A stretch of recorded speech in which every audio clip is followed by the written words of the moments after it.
I'll get a copy of it and okay. All right. All right. Welcome aboard. This is the podcast for wearing several hats called The Circuit.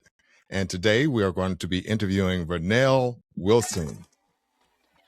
So we appreciate you being on the show. Good morning. So Good morning. Vernell's got some things that she's going to talk to us about, some projects that she has that are running. So I'm looking forward to hearing what she has to say. So Vernell, where were you born at? Are you from Detroit area? Are you from the UP, South, Mississippi, somewhere? I was born in the South. I was Okay. born in Charleston, South Carolina. Okay. All I've right. been in Detroit now for about 30 years. Mm-hmm. So you was raised in Detroit or raised in South Carolina? Raised in South Carolina. Okay. All right. All right. You don't have that South Carolina sway, that things that sound that they have, that accent, that South Carolina. Did you used to have it and got rid of it? I know some people get rid of it through time, or you just never had it, or I always speak, the the way you way I speak. do. There's some words that I say.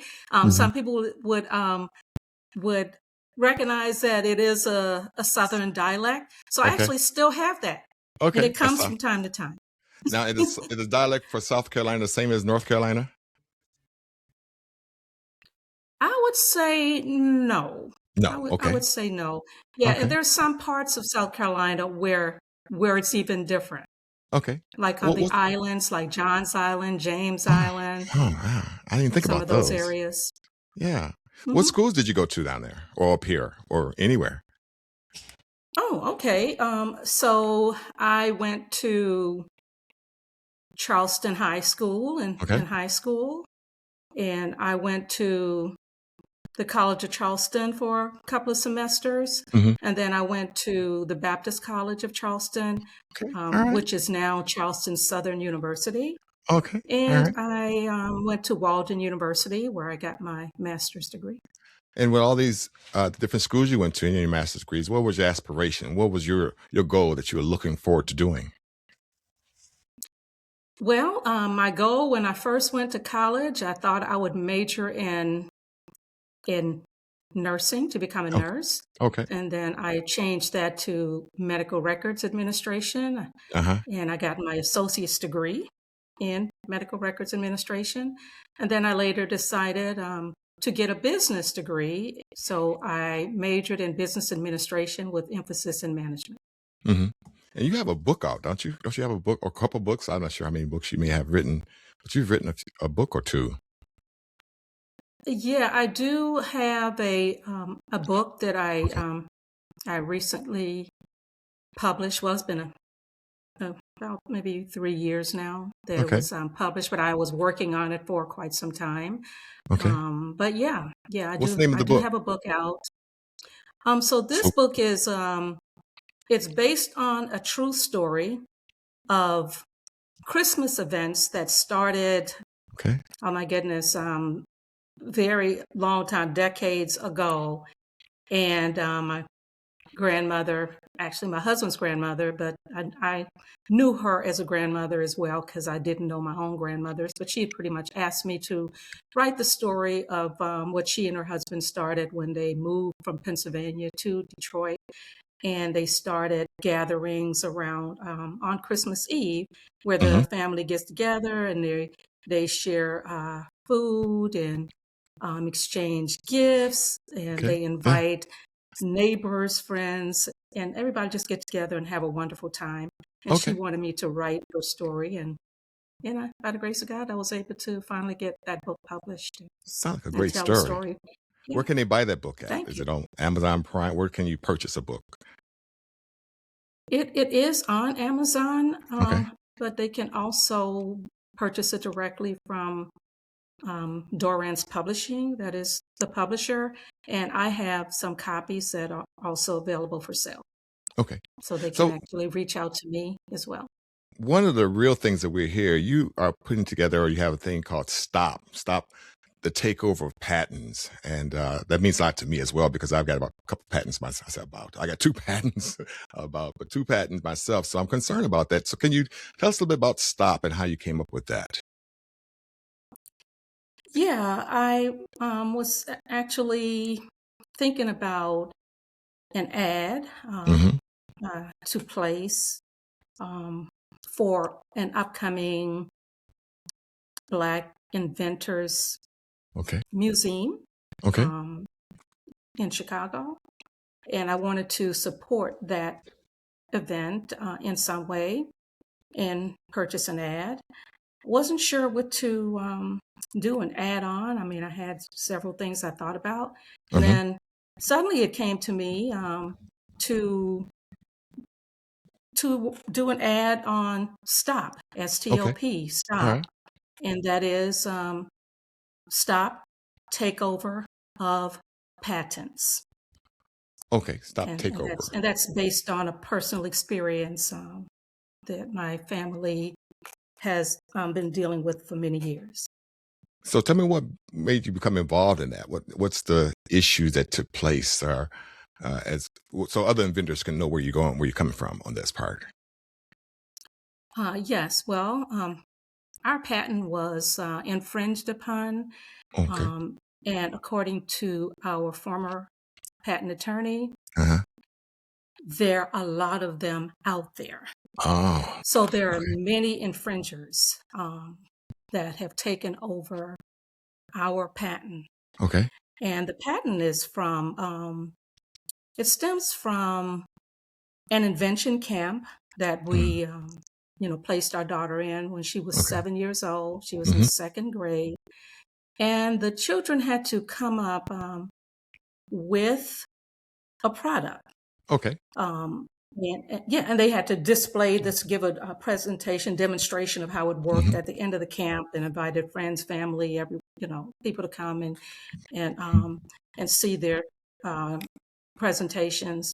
And there are a few kids who were encouraged, their families were encouraged to have their products patented.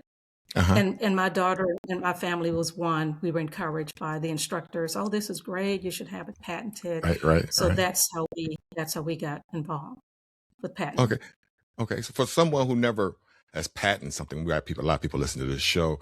What's the biggest misconception inventors have about protecting their ideal? I'm sure there's a lot of misconceptions, but what is the biggest one that you can think of that they have Yeah, about the protecting biggest ideal? Yeah. misconception.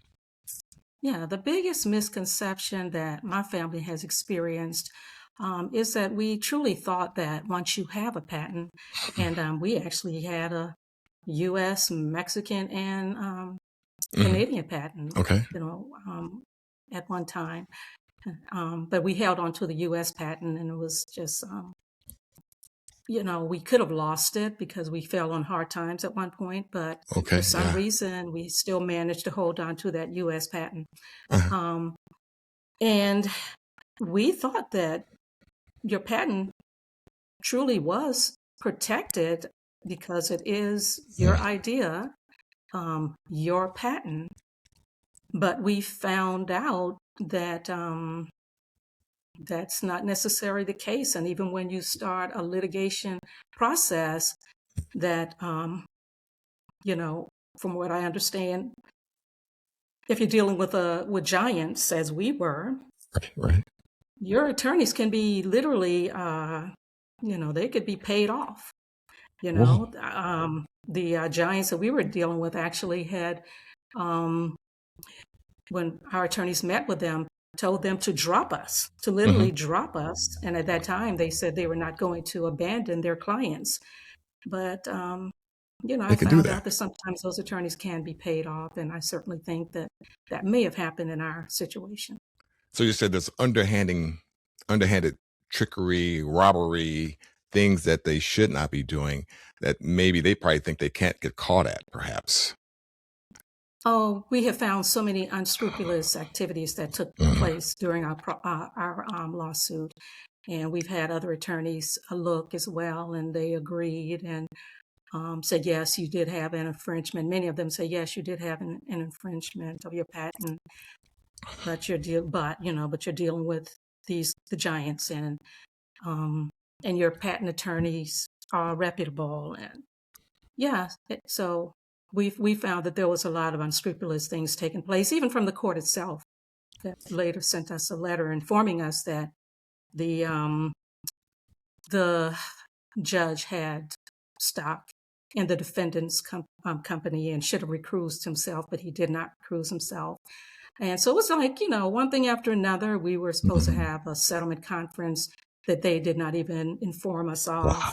Okay. Yeah, it's a lot. It was a lot of details. A lot of unscrupulous things took place, and that's one of the reasons we do believe that they may have been paid off the way things just kind of like everything was going strongly at first. And I was even told by our former patent attorney that, they said, yes, they were shown your patent, and yes, they are making the product, but that I knew that they were making it, and but he and I both knew that I did not know that I did not give them permission to make the product, but they in fact were making it.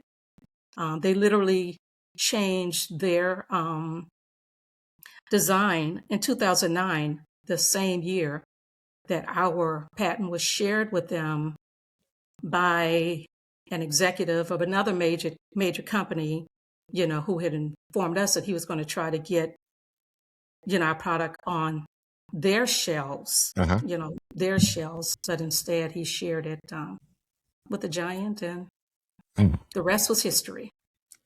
So, being on the circuit, the podcast, what is the message that you're trying to send to inventors or non-inventors? What is the message on this S.T.O.P process or program that you're putting together? What is the real core message that you want to send to them, that you want them to get? If they don't get nothing else, what do you want? This one little thing, this one thing I want you to really pay close attention to. Well, I want them to be very selective if they decide to hire a patent attorney.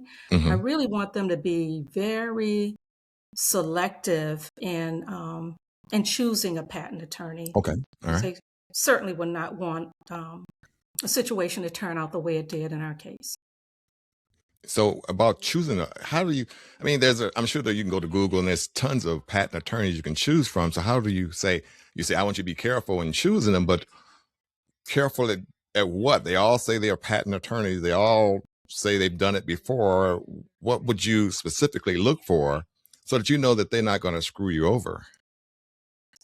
I would probably recommend that they ask to speak with clients that they have done work with, and especially those that they filed patent lawsuits on behalf of, and just find out how they, did for them, what kind of experience, that they had in that process. Ask questions. Definitely ask questions, and also ask about cost up front, because we learned some years later that we were, double charged for some things that the patent attorney actually spent for instance, professional patent opinions. Our charge was double than what the patent attorneys was. And in looking back retrospectively, I also think that we were paid a whole lot more than average for our US, Canada, and Mexico patents. So they double charged you. Is there anything you could have done to prevent that you could tell us that we can look forward to try and prevent something like that to happen? Or they get you, they just got you? They just send you the bill. Yeah, it's almost when you don't know what they're going to charge you, because they don't say up front, this is going to cost this much. Like if you go to McDonald's, I'm getting this is what it costs. With patents, they say, well, we got to work on it. We're going to see. Well, they don't really tell you what the end price is going to be, do they? Well, we were actually given a price that it would approximately be for one opinion, like $1,800. Okay. Yeah, and then so it turned out to be like $1,840, and we ended up paying like $3,040, right? So a couple of Okay. $1,000 more. And Okay. that's just one example. Well, you've worked with a lot of inventors with a lot of different diverse backgrounds. What are some of the most common mistakes that inventors make when putting their patents or intellectual properties at risk? What are some of the mistakes that you've seen? Well, I believe that a common mistake would be to be caught off guard, Hmm. especially in networking and Okay. meeting people that have a lack of integrity and would promise you, oh, we can help get this on our shelves. We can help license your your patent. Okay. We have we have spent so much. We have lost so much money with these type of unscrupulous people, with companies, Hmm. that said they can manufacture your product. They'll give you one price, and then as time goes on, they'll tell you something different, and now it's like, it's Right. much higher than they originally quoted. So those kind of situation, and we've been involved in those scenarios as well, and lost a lot of money in the process. So they need Do to you be aware of those kind of, I guess, scams do that you are think out it's a there. monopoly that all the attorneys know about and they all kind of run this scam together? Or do you say, well, just like cops, there are some good cops out there. There are some good attorneys out there that doesn't do that kind of stuff. What's your take on that? Oh yeah, I always believe that they're good people. Hmm. In whatever situation, devious situation you might experience, they're always good people. Hmm. Um, Sometimes, even good people can be bought off. Okay. Um, I was just recently, I recently had a conversation with someone, and she literally told me that a patent attorney in California admitted to her that patent attorneys are sometimes paid off in Wow. lawsuits. She literally admitted that to me. And I said, I always suspected that, Hmm.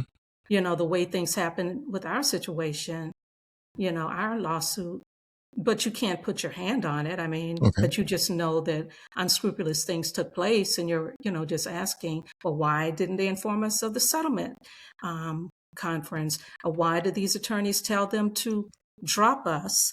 You know, and eventually they did end up dropping us because Wow. we received a letter from one of the defense attorneys telling us that our patent attorneys no longer represented us. Wow. So yeah, you just have to really, yeah, do There are your due diligence as best due as you diligence. could, Yeah. ask a lot of questions, Hmm. and referrals help. If they uh, are working with an attorney, or they might want to ask family, friends, anybody that has a patent that had to file a lawsuit. Hmm. How did this attorney handle their case? And just try to make the best selection with the information that you obtain from reliable sources. This is interesting because there's lots, well, not lots. There are a few movies out there of people who losing control of their invention and their patents of that and things of that nature. You and I have discussed that probably few times before. Do you know of someone, for example, an inventor who's lost control of their invention uh, or some type of experience other than your own that you can contest to or tell us about? I mean, again, I see movies. I know a lot of people who have inventions and products and patents, but I can't say that I know. I think you should do a movie with your product, but I can't say I know anyone other than yourself that has gone through something like that. Who do you know a lot of people like that, or is it just? I know you went to DC, I think, and met some people, if I remember correctly. Yes, Tell yes. us about one of those people, or one of the patent people that has gotten patents that ran across some problems that was outstanding. Like, oh, I won't forget that. Oh my goodness. When I did go to DC, Hmm. I met so many people that were in my shoe or in a similar shoe Yeah. Okay. as far as their patents were concerned. Hmm. There was one lady that had, she had invented a special kind of jump rope, Okay. and and her patent was literally canceled, and there was a manufacturing company that told his story about his company and his patent that was taken over. Hmm. There was another gentleman that told about an app that he had invented that Okay. a major giant is taking over. There was just one story after another. There was another lady that shared her story about magnetic eyelashes that someone took over. Just snap them off. And she had a success story because she stuck with it even Hmm. after being turned down by several attorneys, and she stuck with it, and she ended up winning. She ended up being successful.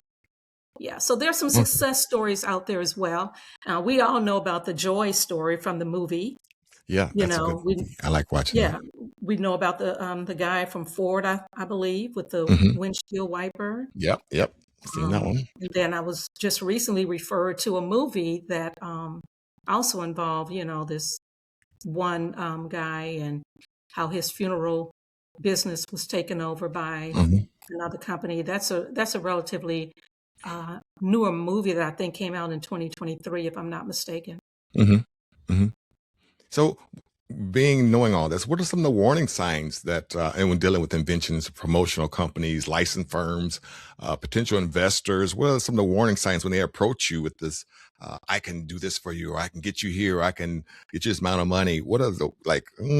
I don't know. What should a person look for or be afraid of, for when that person gets approached by these people? Are they looking for how they're dressed, what color shoes they're wearing, what type of, where do they come from, or what are they actually saying? Are they talking too slick? Or tell me maybe two or three warning signs that you may know of. Well, I tell you, I must say the ones that we have dealt with Hmm. have been very smooth. They come in suits and ties. They're Yeah, dressed very professionally, yeah, yeah, like yeah. executives, and they'll just, blow you away. Hmm. But then, you find out after the fact that this guy was not all that he, pretended to be after all. Okay. And then some, I think, I personally think that our former patent attorney, he started off on the right track from what we could see. Hmm. But he ended up bringing on what he called some lawyers to have more power, some trial attorneys, Okay. and and it just seems like that with that mix, things just started off powerful, strong. This is my patent. I wrote this patent. I know there's an infringement. Uh-huh. He was the one that encouraged us to file the lawsuit, so he felt strongly about it. We had expert patent opinions. One of them even said that it was punitive. Punitive was also involved because our patent was literally shared by this person, executive that I met, with this other major company, and they started making it, and his company started selling it. Hmm. So this was, you know, information that the judges could see in our Yeah. case. Right. Right. We filed after they dropped the case. We filed a motion to reopen the case based on a letter we received from the court itself, telling us about some unscrupulous dealings and asking if Hmm. we wanted relief. And we've, asked to open a motion. We filed a motion to reopen the case, Yeah. sent all the proofs we had, to Right. include stacks of advertisements that we were receiving from various companies that wanted to license, manufacture your product because it Okay. was brand new. Yeah. And Yeah. at the time, there wasn't anything like it on the market. And my former patent attorney said that there was a lot of them out there, and it was his intentions to go after them one at a time. Hmm. But in that process of starting out to do the right thing, there's just some unscrupulous dealings that took place. So I just want people to be aware of that. I mean, don't always fall for people, executives and people that are dressed up in suits and ties and are, speaking giving a good pitch. Okay. Be very cautious. Do your due diligence. Ask questions. Ask to speak to other people that they've worked with before, to see what you can find out before making a final decision. So, as a member, I know you're a member of the Elite Inventors Guild, helping inventors avoid becoming victims of patent takeovers or bad business deals. What would be your role? What would you like to see happen to make sure no one gets done that way again I for a know bad that deal? they continue to work with us and asking us to contact our state representatives, Okay. which I have, and they are really working to bring more exposures of what happens Hmm. to inventors, Yeah. and how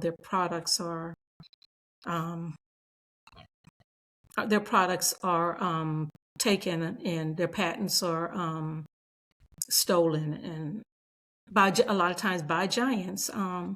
So they're trying to bring awareness to that, and they're also working with Congress, with some representatives, to try to pass laws to protect inventors more than Okay.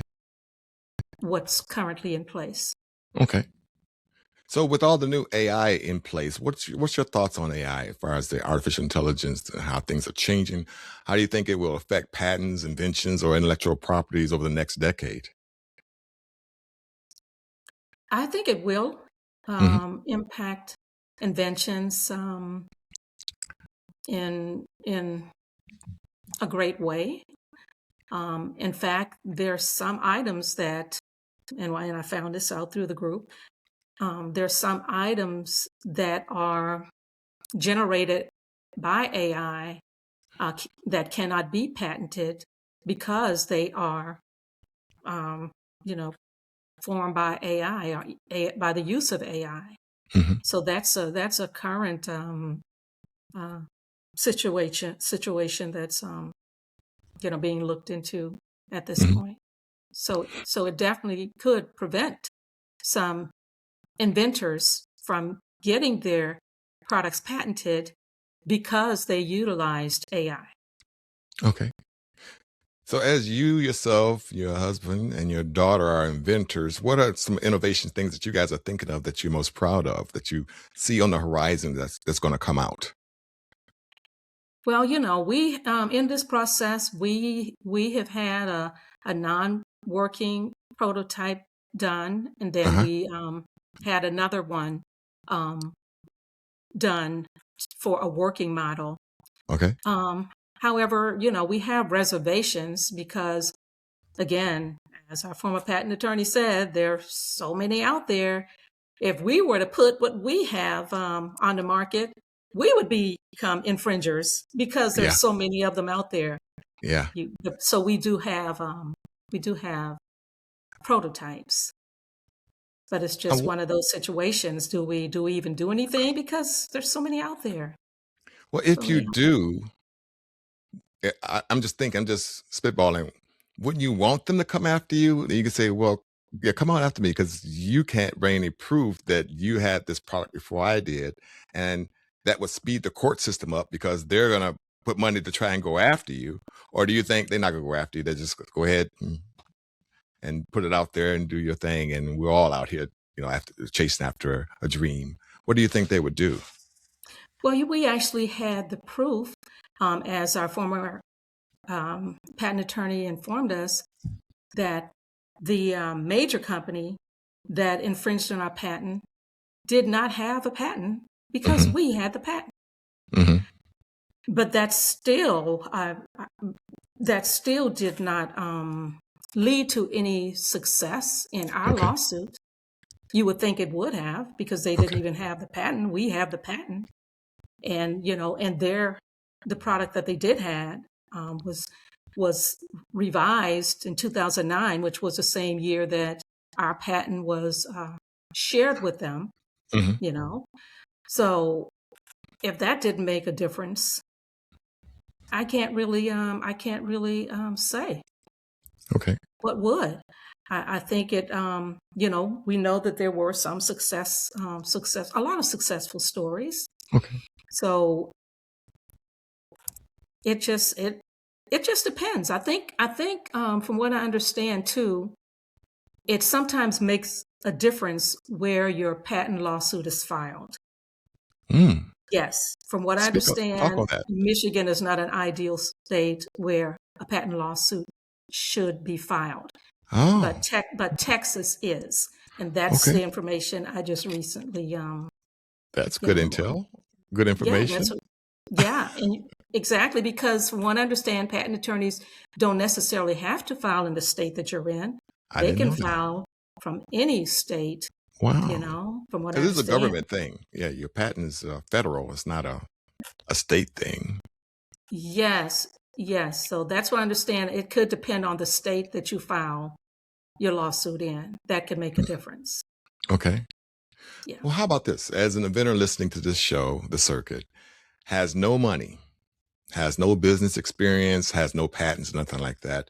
From what you're telling us, what would be like the first 3 steps they should take starting tomorrow morning? What should they do to get started on a nice foundation, nice base? What would you say to them? For an inventor that does not have If it any has no money, money, no patent, the no first thing I would business. recommend is that that they at first keep their idea to themselves. Of Okay. course, Okay. have everything written out, but it seems like the moment you start sharing things, that's when you start seeing things come out. Um, but they want to keep their invention to themselves, um, and maybe contact some of the programs that the state offer, Hmm. and helping inventors through grants and different programs, because I found out about a lot of programs that are available to inventors if you have a state of the art innovative product Okay. where you actually can get into um, a company that helps inventors bring their products, manufacture their products and even bring them to market. um, but so the stories could go either way. Some people could connect with the right company, get the grant, and their patent is not infringed upon. But then Okay. I've also had stories of how it worked the opposite way. These people that were supposed to help ended up, making the products for themselves. So even with that, I would recommend that they talk to people that has been successful in working with these companies that are offering the grant, Hmm. um, you know, before entering in any kind of a agreement. I What's just kept you highly recommend. motivated? I'm just so proud of you. What's kept you in the fight? What keeps you fighting another day? What is that secret sauce? I'll tell you what has kept me in the fight. And my daughter is not in the fight. I'll say that. My Hmm. husband has gotten so discouraged, but because it was Mm, my daughter's invention, right. and I was there. I was Hmm. here when we were putting the makeshift product together for her to do the demonstration. At the end of the camp. So I saw her invention from a makeshift tool. I saw other children's inventions from a makeshift tools that they were just, um, demonstrating how it works and Okay. everything. Yeah. Yeah. And I think about all that we put into it. I think about all that we spent. It truly was an investment. And Yeah. even though a lot of the investments, things that we invested in, companies that we invested in, it didn't turn out in our favor, but still, it was a learning experience. Right. Right. Right. Um, Yeah. and so we learn, and we can share our experience with others, and that's the goal here as well, but also to appeal to people that are in power that can stop takeover of patents. Because this happened to my daughters. I mean, and she was only 7 years old. Wow. And she was the one that literally wrote the letter, when we did send the letter off to the major company that said they could get it put on their shelves. She was the one that wrote the letter, and my husband and I signed it along with her. And I think about all of that. And all of this was included. We provided all this information to our attorneys in the lawsuit, which again started off like really strong, really on fire. And, for things to have happened the way they have. And as I'm getting more information, as one attorney said to me a couple of years ago, just share the story, and I'm just grateful for the opportunity to share some of the story here, on this platform. So when history looks back on the STOP movement, what do you hope inventors or people will say it accomplished next 5 or 10 years from now, or 30, 100 years from now? What do you want it to say that it accomplished? Well, I'm not naive to think that it would literally stop it all together. Okay. But I'm hoping that it'll bring awareness, so that these giants and other companies that infringe on inventions would maybe think twice about it, and you'd see it lessened to a great extent, to a much greater extent. Okay. And I just want to be a part of that. There are others that are pushing for legislation and doing different things to protect inventors. So what little I can do in sharing our story and just sending a message to stop, is rewarding to me. That is rewarding, because even if it only helps one person, then I know it would not be in vain. Okay. Well, you wear many hats: advocator, inventor, mentor, leader, entrepreneur. When those hats come off, who is the real Vernell? Who are you? What is it about you that you know about yourself that others don't know? I'm very compassionate. Okay. And I have always been that way.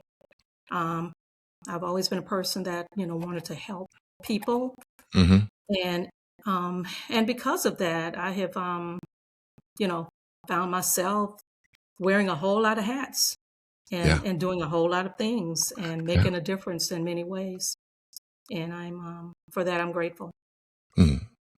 Vernell, we wrapped it up. I want to give you the final word about your program and your STOP that you're putting out there. You have the floor. Anything else you want to add to that? Because I want to thank you before you get started. I appreciate you and love you for being on my show and bringing this to everyone's attention. Anything you would like to add to your STOP that you may have missed, or I didn't ask the question that you want to get out there?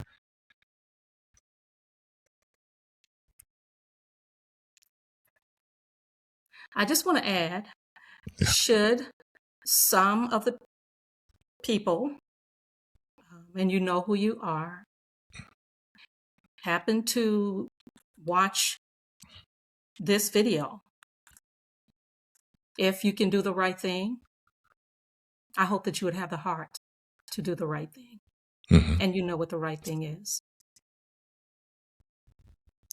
Well said. Well said. Vernell Wilson.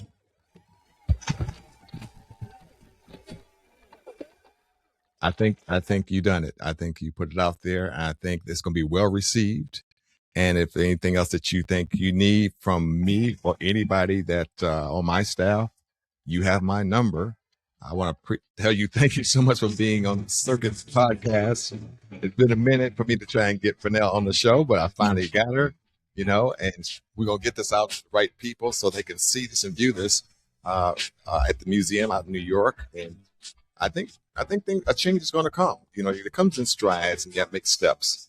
So I believe that if you put one step out, God will do the rest. He'll make I two. believe that too. You I know. believe that too. Thank you So so much, Derek. I I appreciate this appreciate it. opportunity. Thank you. Much love to you. All right. Much love. So again, we'll say goodbye. This is the Circuit, DC, Washington, and Vernell Wilson. Goodbye, y'all. Bye.